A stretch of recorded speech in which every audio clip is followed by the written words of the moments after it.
ආයුබෝවන් ඔන්න අපි මේ සතියාන්තය ගත කරන්න බලාපොරොත්තු වෙනවා වෙනස්ම විදිහ හොටෙල් එකක ගිහිල්ලා ඇත්තටම මේක වෙනස්ම අත්දැකීමක්. අපි මේ ඉන්නේ හබරන තරුවිලාස් මයියා කියන ලක්ෂරි බුටික් හොටෙල් එකේ තමයි ඉන්නේ. ඔගොල්ලෝ හබරන ජංක්ෂන් එකට ඇවිල්ලා අනුරාධපුර පාරේ කිලෝමීටර එකහමාරක් වගේ එනකොට තමයි මේ හොටෙල් එක හම්බෙන්නේ. තරුවිලාස් කියන ලක්ෂරි බුටික් හොටෙල් චේන් එකේ තියෙන එයාලගේ හබරන තියෙන ප්‍රොපර්ටි එක තමයි මේ. මං කිව්වනේ වෙනසක් තියෙනවා කියලා. හරිම පීස්ෆුල් එන්වයරන්මන්ට් එකක් තියෙන්නේ මෙතන. ඔයාලට පාකින් කරන්න තියෙන්නේ පාර අයිනෙම ඒගොල්ලෝ හදලා තියෙනවා. මේ හොටෙල් ප්‍රමිසස් එක ඇතුළට ඔයාලට ඔයාලගේ වෙහිකල් එක ඇතුළට ගන්න බෑ. එතන එයාලගේ සිකියුරිටි එකේ අය ඉන්නවා ආරක්ෂාවට. රයිට් ඉතින් ඔන්න අපි ලොබි එකට ආවා යාළගේ චෙකින් එකට ඔන්න අපිට රීෆ්‍රෙෂ් වෙන්න අවස්ථාව තියෙනවා දැන්. ඒ අතරතුර ඔයගොල්ලෝ බලන්නකො හරිම මිනිමම් ෆැසිලිටීස් එක නමුත් ලක්ෂරි කම්ෆර්ට් එකක් ඒගොල්ලෝ දෙන්න උත්සාහ කරලා තියෙනවා. ඔන්න ඉතින් අපිට වෙල්කම් ඩ්‍රින්ක් එක ආවා. මම නම් ගත්තේ තමරින්ඩ් එකක් මට මතක විදිහට yes. ඉතින් ඇත්තටම කියනවා නම් හරිම රිෆ්‍රෙෂින් නැචරල් දේවල් වලින් තමයි ඒගොල්ලෝ මේ හොටෙල් එකේ සර්ව් කරන්නේ. ඇත්තටම මේගොල්ලෝ බලාපොරොත්තුව තමයි මේ තියෙන ලක්ෂරි බුටික් හොටෙල්ස් වලට තියෙන ස්ටෑන්ඩඩ් එක දිගටම මේන්ටේන් කරන එක. ඉතින් දැන් අපි මේ යන්නේ අපේ රූම් එකට. ඔගොල්ලොන්ව ගයිඩ් කරනවා හැම දෙයකටම හොටෙල් එන්ට්‍රන්ස් එකේ ඉඳලා ඔගොල්ලොන්ව ගයිඩ් කරනවා ඔයාලගේ රූම් එකට එතනින් හැම ෆැසිලිටි එකටම එයාලගේ ක්‍රූ එක ඔයාලට බොහොම සතුටින් උදව් කරනවා ඔයාලට. රයිට් අපි එහෙනම් රූම් එක කොහොමද කියලා බලමු.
කියන්න ඕනේ වැදගත්ම දේ තමයි මේ හොටෙල් එක සහ මේ කබානාස් නිර්මාණය කරනකොට ඒ අය ස්වභාව ධර්මයට නේෂයකට අවම හානියක් වෙන අයුරින් තමයි. ඒ කියන්නේ හානිය උපරිම ලෙස අවම කරලා තියෙන්නේ.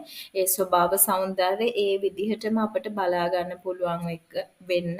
ඒ වගේම නේචර් එකත් එක්ක අපිට බොහොම ළඟින් ජීවත් වෙන්න පුළුවන් විදිහට තමයි මේ සියලුම හොටෙල් එකේ තියෙන තැන් නිර්මාණය කරලා තියෙන. ඉතින් ඒක සුවිශේෂ දෙයක්.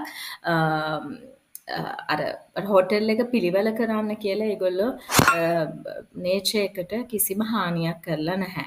ඉතින් ඇත්තටම එතෙන්ට ගිහාම අපිට ඒ පීස්ෆුල්නස් එක අපි නේචර් එකත් ඉන්නවා කියන එක තදින්ම දැනෙනවා. මේ හොටෙල් එකට එක පැත්තකින් තමයි හබරන වැව තියෙන්නේ. ඉතින් අපි ගිය දවසේ චෙක් ඉන් වෙන දවසේ රෙස්ට් කරලා පහුවදා උදේම හොටෙල් එකේ ක්‍රූ එකගෙන් අහගෙන පොඩ්ඩක් හබරන වැව බලන්න ගියා. ඇත්තටම ඒ අත්දැකීමත් හරිම ලස්සනයි. මොකද අපට නේචර් එකත් එක්ක ඉන්න තිබ්බ තව අවස්ථාවක් මේ. උදෙන්ම ගියාම කුරුල්ලෝ ගොඩක් මේ වටපිටාව පිරීලා ඉන්නවා. ඉතින් වැවත් එක්ක තියෙන අමුතුම ලස්සනක්. ඉතින් ඕගොල්ලන්ට බලන්න පුළුවන් කොහොමද කියලා.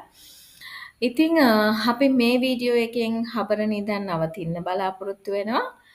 ස්තුතියි අපිත් එක්ක රැඳී සිටියාට සබ්ස්ක්‍රයිබ් කරලා තියාගන්න අපිව. අපි මයියා ඉඳන් හොටෙල් මයියා ඉඳන් තවත් වීඩියෝ එකක් අරගෙන ඔයගොල්ලන් හම්බෙන්න එනවා. ස්තුතියි. සුබ දවසක් හැමෝටම.